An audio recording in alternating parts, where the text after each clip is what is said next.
عزیز طلباء و طالبات، السلام علیکم ورحمۃ اللہ وبرکاتہ۔ میں استاد شکیل احمد آپ کی خدمت میں حاضر، اور آج کا کلاس ہے 8ویں جماعت کے لیے،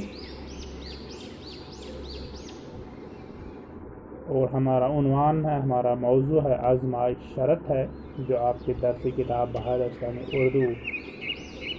کا ایک سبق ہے۔ اسی سبق سے ہم نے ایک اقتباس کل پڑھا، کیونکہ اس میں مختلف اقتباسات ہیں، اور تعارف بھی ہم نے اس سبق کے بارے میں جانا، اور آج ہم یہ جانیں گے کہ اس میں یہ بوڑھا شخص ہے، اس نے اپنے اکلوتے بیٹے کو یہ وصیت کی تھی مرتے وقت، کیونکہ وصیت مرتے وقت ہی کی جاتی ہے، اور نصیحت تو زندگی میں بار بار کی جاتی ہے، کہ اکلوتے بیٹے کو یہ نصیحت کی تھی کہ آزمائے بغیر کسی کو اپنا دوست نہ بنانا، اور نہ کسی مرحلے پر اپنے کسی اقارب، اپنے عزیز، اپنے رفیقوں، دوستوں کو بھی کسی آزمائش کے وقت ضرور پرکھنے کی کوشش کرتا، تاکہ آئندہ کے لیے تمہیں کوئی تجربہ حاصل ہو جائے۔ اب اس کے بعد کیا ہوا کہ جب اس بچے کا باپ اس دنیا فانی سے چلا گیا، یعنی جس وقت اس شخص سے، بوڑھے شخص نے انتقال کیا، تو وہ نوجوان ایک اپنی بیوی اور دوست پر اپنے باپ کا نسخہ آزمانے کی سوچ لے گا۔ اب اس نے یہ کام کیا۔ اب اس کے ہاں ایک بیوی بھی تھی اور ایک دوست بھی تھا۔ اب اس نے سوچا کہ مرتے وقت میرے باپ نے مجھ سے یہ وصیت کی تھی اور یہ نصیحت کی تھی، کیونکہ میں نے آپ کو کل بھی کہا تھا کہ وصیت اور نصیحت یہ تو ایسے دو اصطلاحات ہیں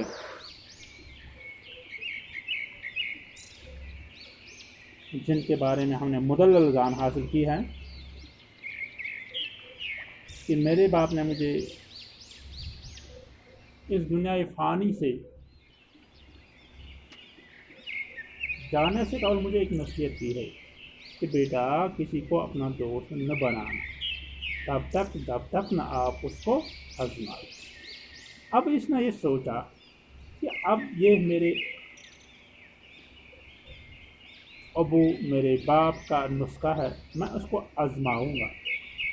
اس کو اپنی زندگی میں آزماؤں گا۔ اور اس نے اب یہ من بنایا کہ پہلے میں اپنے بیوی اور دوست کو آزمائش کروں، ان دونوں کو میں آزماؤں۔ اب اس کے نتائج کیا ہیں، کہ اس سے مجھے کیا فائدہ مل سکتا ہے، کہ اس نے سوچا کہ میرے باپ نے اتنی لمبی زندگی گزاری ہے، تو یہ اس کی ایک انمول بات ہے،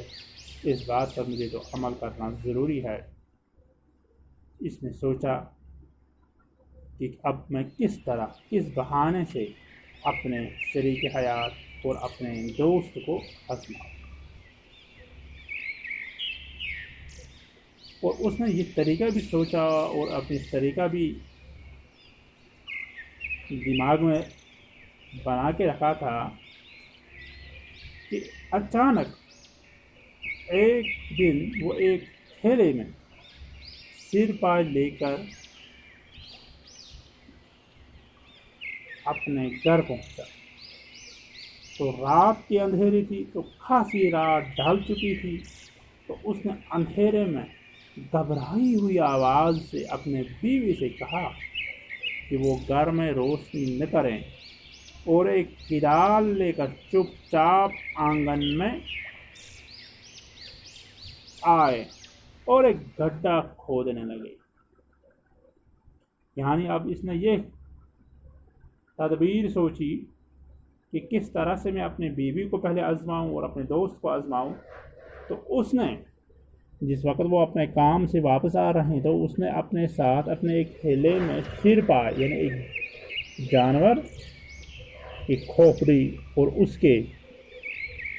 جن کو ہم پاؤں کہتے ہیں، تو اردو میں ان دونوں کے لیے ایک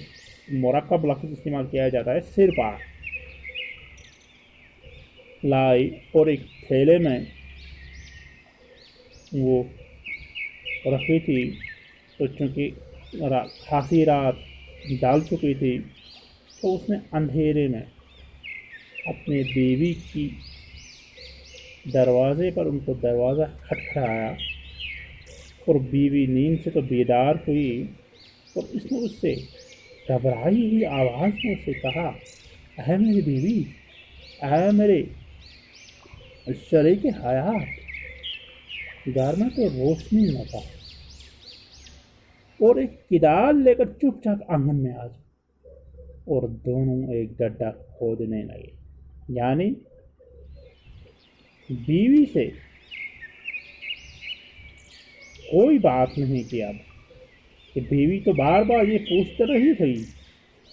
کہ کیوں کھود رہے ہو، گڈھا تو کیا ہے، اس کا کام کیا ہے، کیا معاملہ ہے۔ اس نے یہ تمام بات راز میں ہی رکھی اور بیوی کو نہ بتائی۔ اب بیوی خوف و دہشت میں پڑ گئی، اور بیوی کی حالت وہ خوف و دہشت میں تبدیل کرتے ہوئے اس نے کہا کہ میں نے ایک پرانے دشمن کو قتل کیا۔ جب اس کو یہ محسوس ہوا کہ میری بیوی کو خوف و دہشت اور اس کا دل اور اس کی دل کی دھڑکن بھی تیز ہو رہی ہے، تو اس نے کہا، اے میرے شریک حیات، میں نے آج اپنے پرانے دشمن کا قتل کر دیا، میں نے اپنے لیے اپنا راستہ صاف کر دیا، اور اس کی کھوپڑی کو انتقاماً میں اپنے آنگن میں دفن کرنا چاہتا ہوں۔ اب بیوی سے یہ باتیں کرتے ہوئی اس نے ٹھیلا اس گڈھے میں دفنا دیا، یعنی سر اور پاؤں اس نے کہاں پر دفنا دی۔ لیکن بیوی کو یہ پتہ چلا کہ ہاں، اس نے کسی شخص کو قتل کیا ہوگا، اس کے بہت سارے تو دشمن ہیں، کسی دشمن کو قتل کیا۔ اب بیوی پریشان ہے کہ اس نے قتل کیا ہے، اور قتل کی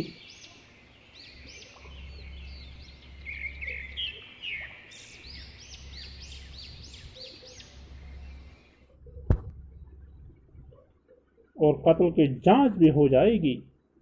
اب اسی خوف اور اسی ڈر میں وہ کانپتی ہوئی اندر چلی گئی، اور دونوں نے اب آرام کے لیے جو ہی وہ بستر پر لیٹے، تو بیوی کے دماغ میں یہی بات گونج رہی ہے کہ میرے شوہر نے قتل کیا ہے، اب اس کا انجام بھی ہمیں ہی اٹھانا پڑے گا۔ اب اس کے بعد کیا ہوگا وہ ہم اگلے ویڈیو میں جانیں گے، اپنی کلاس میں جانیں گے۔ خدا سلامت رہے، شکریہ۔